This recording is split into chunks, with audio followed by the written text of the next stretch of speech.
चलिए HDFC bank के results publish हो गए हैं, उसका हम एनालिसिस अभी करेंगे और ये समझने की कोशिश करेंगे कि उसका क्या इंपैक्ट पड़ सकता है बैंक निफ्टी पे और निफ्टी पे, दोनों पे, क्योंकि उसका वेटेज दोनों में सिग्निफिकेंट है। अब आते हैं कि रिजल्ट कैसे हैं। तो देखिए जैसा एक्सपेक्टेड लाइंस में ही है रिजल्ट, एक्सपेक्टेड लाइंस में इन द सेंस कि डिटोरिएशन चालू हो चुका है, अर्निंग्स डिक्लाइन होने लग गई है, रेवेन्यू ग्रोथ रुकने लग गया है। अब उसको एनालिसिस कर लेते हैं। पहला बात कि जिस स्टॉक की बात हम करने जा रहे हैं वो स्टॉक ऑलरेडी लास्ट 10 दिन में अच्छा खासा रैली दे चुका है। तो पहले तो ये क्लियर रखना है कि वो स्टॉक रैली दे चुका है तो अगर रिजल्ट में कुछ पॉजिटिव है तो ऑलरेडी फैक्टर हो चुका है, नेगेटिव कुछ है तो वो मार्केट को फैक्टर करना बाकी है। तो जैसे आईटी के रिजल्ट्स में हुआ, नेगेटिव रहा, शॉकिंग रहा, उनके इम्पैक्ट आपको दिख ही रहे हैं और मंडे को और दिख जाएंगे। बैंकिंग का भी सेम केस है, अभी बस रिजल्ट का डिस्कशन कर लेते हैं सो दैट आपको क्लैरिटी मिल जाए। प्लस एक चीज और दिमाग में क्लियर रखिएगा, आप जो भी कंपनी का बिजनेस को एनालाइज करेंगे आप खुद से सोच के देखिएगा कि उसका बिजनेस कैसा है उसके बेसिस पे आपको जज करना पड़ता है कि रिजल्ट को क्वार्टर ऑन क्वार्टर देखेंगे या ईयर ऑन ईयर देखेंगे। सिंपल आपको ये लॉजिक रखना है कि हम क्वार्टर ऑन क्वार्टर देखें या ईयर ऑन ईयर देखें। क्यों? क्योंकि होता क्या है कि मान लो एक एग्रीकल्चर बेस्ड कंपनी है या केमिकल बेस्ड कंपनी है, उसका बिजनेस सीजनल होता है। बट एक आईटी कंपनी है, उसके प्रोजेक्ट्स उसको मिले 2-2 साल 5-5 साल के, वो सीजनल बिजनेस थोड़ी है, वो आपका कंटिन्यूअस बेसिस का बिजनेस है, तो वो आपको क्वार्टर ऑन क्वार्टर दिखना था। सेम चीज बैंक्स में, जो बड़े कॉर्पोरेट लोन होते हैं, पर्सनल लोन वगैरह भी होते हैं, 2-3 साल टेन्योर के होते हैं, बड़े लोन जितने होते हैं सब बड़े टेन्योर्स के होते हैं, तो वो बिजनेस में कंटिन्यूटी रहती है। तो आपको क्वार्टर ऑन क्वार्टर ग्रोथ कितना हो रहा है वो आपको देखना पड़ेगा। प्लस आप हमारे टीसीएस इन्फी का बात करिए तो उनको प्रीमियम इसलिए मिलता था क्योंकि उनका रेवेन्यू ग्रोथ बहुत फास्ट होता था, बहुत ज्यादा होता था। सिमिलर वे में हमारे बैंक्स में एचडीएफसी बैंक को प्रीमियम दिया जाता था इसलिए क्योंकि उसका जो रेवेन्यू ग्रोथ था फास्टर पेस में होता था कंपेयर टू अदर बैंक्स को। क्योंकि नहीं तो आप फिर एसबीआई को 9 का पी या 10 का पी क्यों देते हो? फिर तब बाकी एचडीएफसी बैंक को इतना हाई पी क्यों आप देते हो? इसीलिए देते हो ना सर, ग्रोथ बहुत फास्ट होता है। वो फास्ट ग्रोथ अगर सस्टेन नहीं हो रहा है तो पी की री रेटिंग होगी, वहां से वैल्यूएशन उसके हैम्पर होंगे। अब आते हैं रिजल्ट्स क्या कहते हैं, रिजल्ट्स में क्या नंबर्स हमें मैटर करते हैं और हमें उससे क्या एनालाइज करना चाहिए। आते हैं रिजल्ट पे। पहला चीज, headline number, total income 57,000 crore के पास आया है, ठीक है, 57,158 करोड़ से इसको पकड़ लीजिए आप। लास्ट क्वार्टर कितना था? 54,000 करोड़ था। तो रेवेन्यू ग्रोथ जो है ये आपका टेक्निकली 5 से 6% के आसपास आया है। 54,000 करोड़ से 57,000 मतलब 3,000 करोड़ का कुछ बढ़ा है रेवेन्यू, जो कि आपका 5 से 6% इसको आप पकड़ लीजिए, उतना ही ग्रोथ आया है। अब इतना कम रेवेन्यू ग्रोथ में इशू तो है, ठीक है। उसके बाद अगर कहीं हम देखें कि कहीं से इनकम बढ़ने का कोई स्कोप दिख रहा है क्या, तो देखिए आपको ओवरऑल हर जगह पे इंटरेस्ट अर्न आप बोलेंगे, अदर्स बोलेंगे, अदर इनकम बोलेंगे, सब में कंबाइंड में थोड़ा थोड़ा ही बढ़ा है। उसके पहले ग्रोथ ज़्यादा सिग्निफिकेंट होता था, बट अभी ग्रोथ में पेस का कमी आता हुआ क्लियरली दिखाई देता है।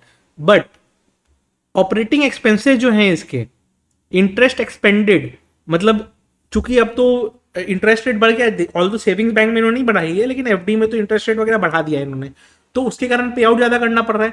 तो इंटरेस्ट एक्सपेंस बढ़ के आया है, प्लस और बढ़ गया होगा अभी तक के पीरियड में, मतलब जैन फेब मार्च में जो बढ़ा है उससे ज्यादा अभी आगे इनको पे करना पड़ेगा, क्योंकि इंटरेस्ट एक्सपेंस उस समय एवरेज रेट और कम था, अभी एवरेज रेट ज्यादा हो जाएगा, तो उसके कारण इंटरेस्ट एक्सपेंसेस और बढ़ने वाले हैं।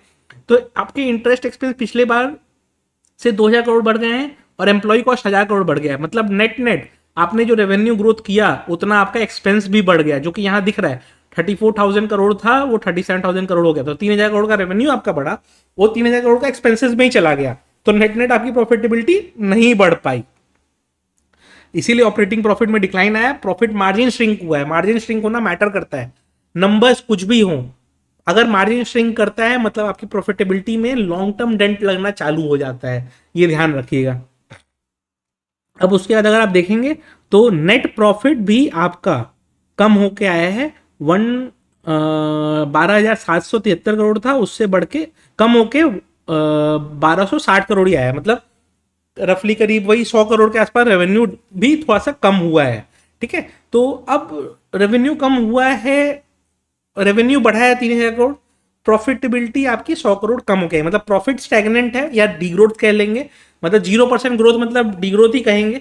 तो यानी कि आपकी प्राइस टू अर्निंग जो होता है, तो प्राइस आपका वहां पे है, अर्निंग्स आपका बढ़ा नहीं, तो प्राइस को कम करना पड़ेगा सो दैट आपका पीई मेंटेन रहे।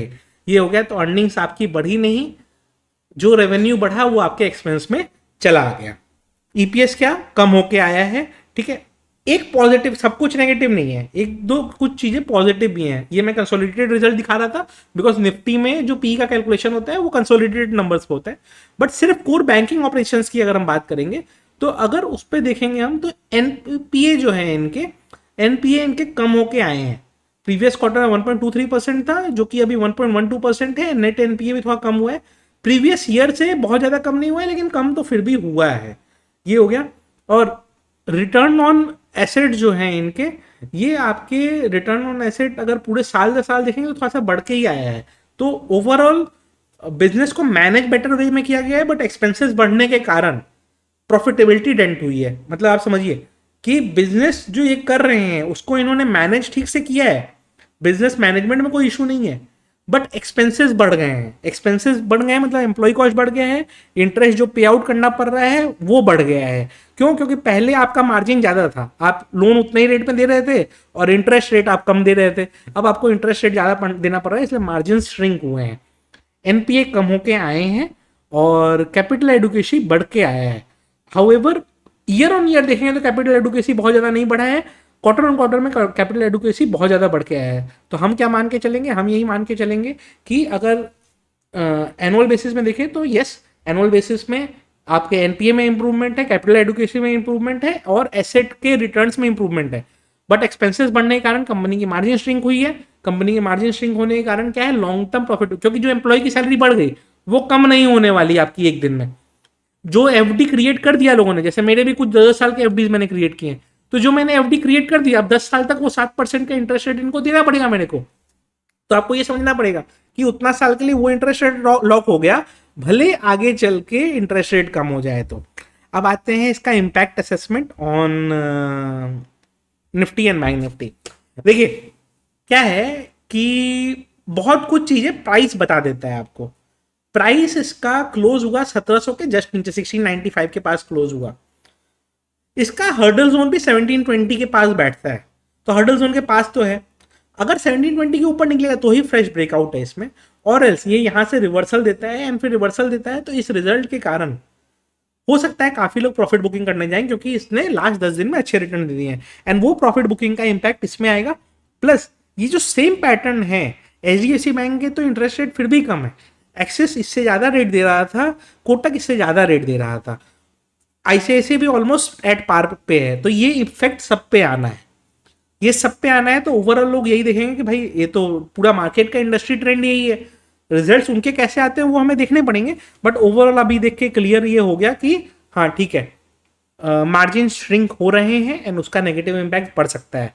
और जो मैं कल की इन्फी वाली वीडियो में मैंने कहा ही था कि चिपकाया जा रहा है, तो लग रहा है कि चिपका दिया गया है।